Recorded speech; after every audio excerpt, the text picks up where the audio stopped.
Hey guys, so there was a couple of things I forgot to mention in the first video, so I had to kind of make this thing a two-parter deal.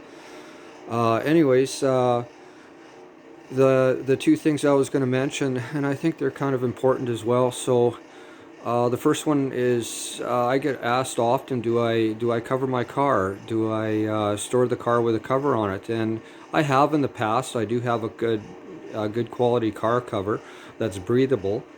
Uh, if you feel the need to cover your car, certainly it doesn't hurt to do that as long as it's a good quality one that breathes. Under no circumstances do I recommend ever putting a nylon tarp on any car for any reason in any situation in any environment. Those nylon tarps, I think you know the ones I mean. Some of them are blue in color, some of them are silver. I've seen them in multicolored camouflage color. Anyway, if it's made of nylon, it's going to be bad for your car. In fact, anything that's steel. Those things tend to collect moisture underneath them. They develop a lot of moisture underneath those nylon tarps, and they will destroy a car in a hurry. So in no circumstance is that a good thing to do. Just get yourself a really good quality, breathable car cover. Uh, I have covered these cars in the past, many years ago. I don't feel the need to do so today. Uh, in this environment here, it's pretty clean in the garage. And I only have one window there shining in, and it's frosted glass, so I don't get a lot of direct sunlight on these cars. So if you're in a situation where there's lots of sunlight beating in on the car, or maybe it's a little bit of a dusty environment, you can certainly cover it up. And if you are outside, if you have to park your car outside, certainly get a good quality car cover that breathes. Stay away from those nylon tarps, they're the worst thing ever.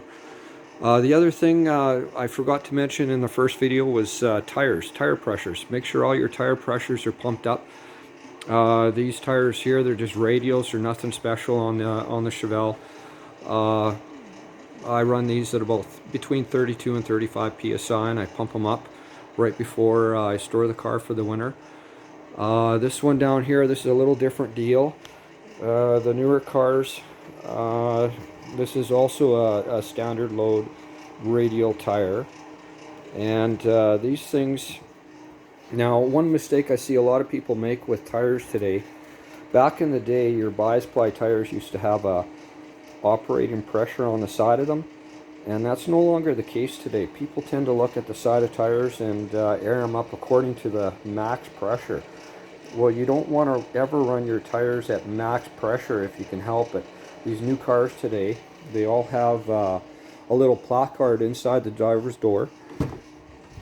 It's this little yellow placard. It gives you all your tire information, your tire sizes, and your pressures. And this one says 35 psi, so that's where those guys are set at. Also, these newer cars, right from I believe it was '07 or '08 and up, have a TPMS system. So if you run the pressures too high, the max pressure on this tire is 44 psi, and if you run them that high, it will turn the tire light on.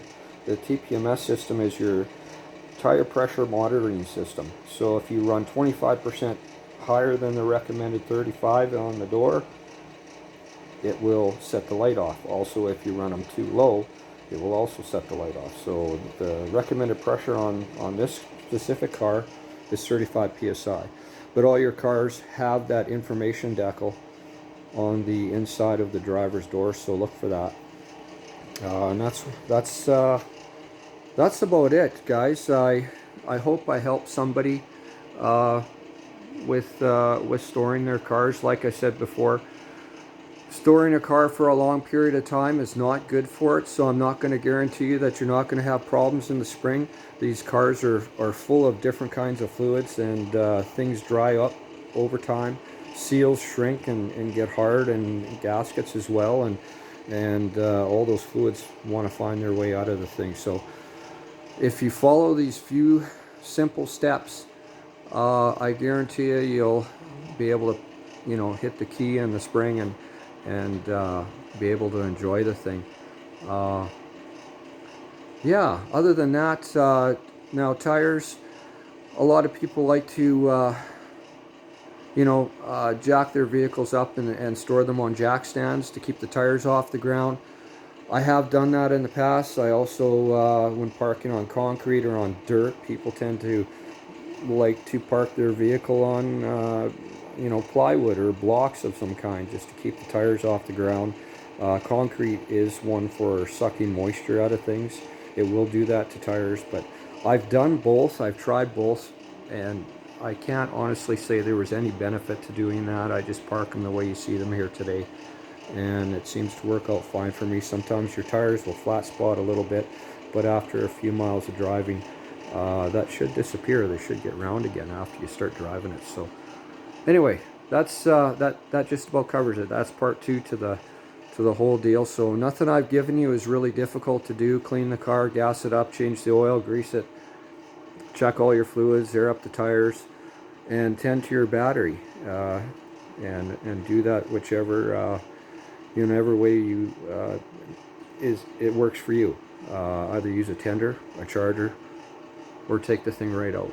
So yeah, hopefully that covers everything, guys. And we can be able to, maybe turn the key in spring and have no problems and trouble-free driving in the spring. All right. Thanks very much, guys.